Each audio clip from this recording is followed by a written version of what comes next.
രണ്ട് ഭാഗത്തും കടൽ. നേരെ പോയി കഴിഞ്ഞാൽ അപ്പുറത്ത് ശ്രീലങ്ക. അതെന്താ വെള്ള കപ്പൽ പോലെ സാധനം കിടക്കുന്നത് ദൂരെ?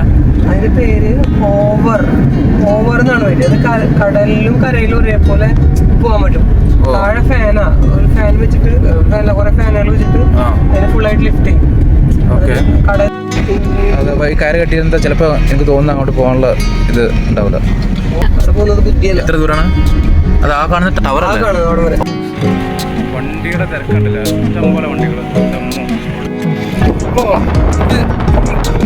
കടപ്പുറം കാണാൻ ഇത്ര ആൾക്കാർ വരുന്നില്ല ഇവിടെ. കടപ്പുറം കാണാൻ മാത്രം.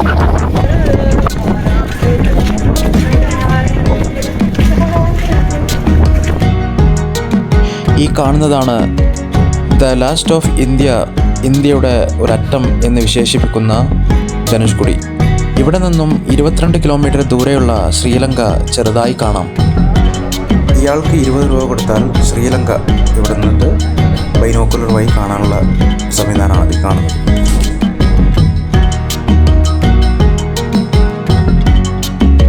ധനുഷ്കുടിയിൽ പോകുമ്പോൾ ഒഴിച്ചുകൂടാൻ പറ്റാത്ത ഒന്നാണ് ലൈറ്റ് ഹൗസ് ടവർ. ഇതിൻ്റെ മുകളിൽ കയറാൻ ലിഫ്റ്റ് സംവിധാനമുണ്ട്. 11 നിലകളാണ് ഇതിനുള്ളത്.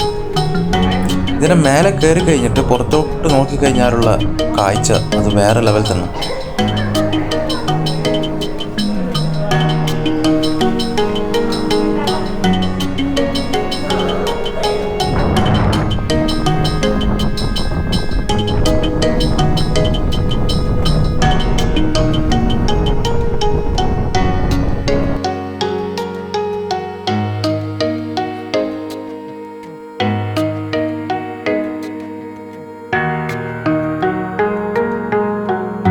ധനുഷ്കുടിയിലെ സീ ഫുഡ് വിശേഷങ്ങളുമായി അടുത്ത വീഡിയോയിൽ കാണാം.